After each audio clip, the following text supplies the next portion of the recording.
Hey, Gary Humble here with Recall Williamson. In case you thought this thing was over, let me reassure you it's not. There are some things that we're working on that we'll get to in a few days from now. But someone sent me something that I just can't hold on to. I have to show you. And if you've been following Recall Williamson, you may have seen a couple of posts that we've put out on some things that parents have sent us on tests. One in particular on the Declaration of Independence and how that Declaration of Independence was unfair to women and African Americans and Native Americans and all that fun stuff. But I've got something for you today that honestly I'm mad as I've been for quite a while now over these whole shenanigans that are going on in our school. But let me show you this. Let me set up the stage here. This was sent in from a parent who has a child who is 5 years old. This child has special needs. They have an IEP approved through the school district. And the child's been held back due to some additional needs that they have. And they're currently in the early childhood development curriculum in Williamson County schools. Now, this child needs to learn their letters, their numbers. They can't yet count to 10.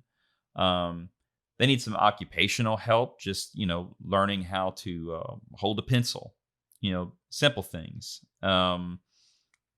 Very basic things about life. This child needs help learning these things.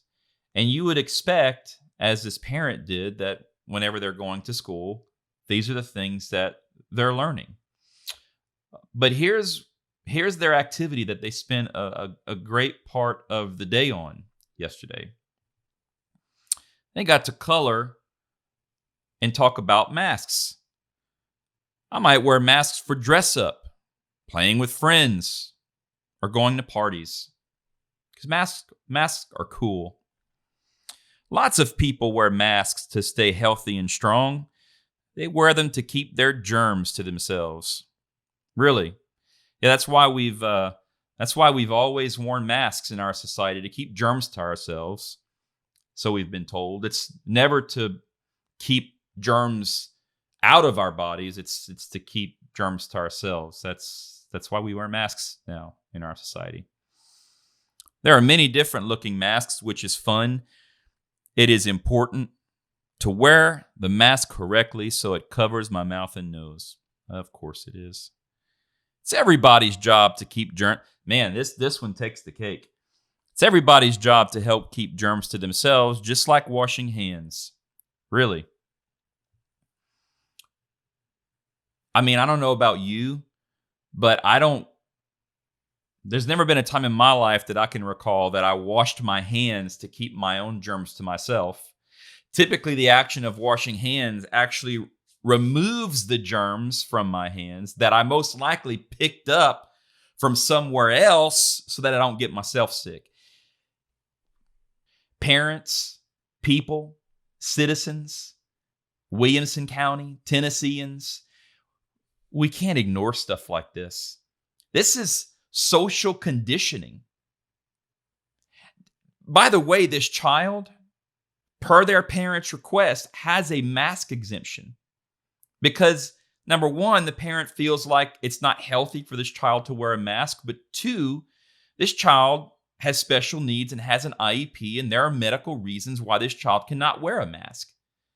Yet they're sitting in a classroom doing a coloring book, being taught that if they really cared about other people, that they would be wearing a mask. But they can't wear one. Their parents don't agree with this ideology, and their parents don't want them to wear a mask. Do you see the conflict that's created for that child in this situation? This is not the job of a school system. Training our kids and giving our kids an ideological framework is not the job of a school system. It's the job of a parent. And I'm sick over what I'm seeing in our school system, and you should be too. I'm just putting this in front of you, and I'm asking you to care. I'm asking you to be concerned. I'm asking you to stand, and I'm asking you to not put up with it. And I'm not sure that I can tell you right now what all we're going to do and what the possibilities are, but I'm not going to stand for this. And I know there's a lot of you who won't either. It's enough. We're not going to allow you to manipulate and indoctrinate our children in the public education system. Period. It's not going to happen. It's been happening for a long time.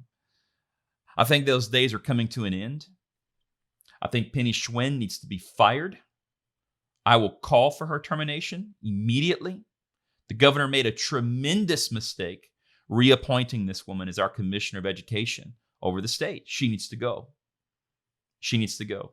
The education system to her is one large indoctrination camp.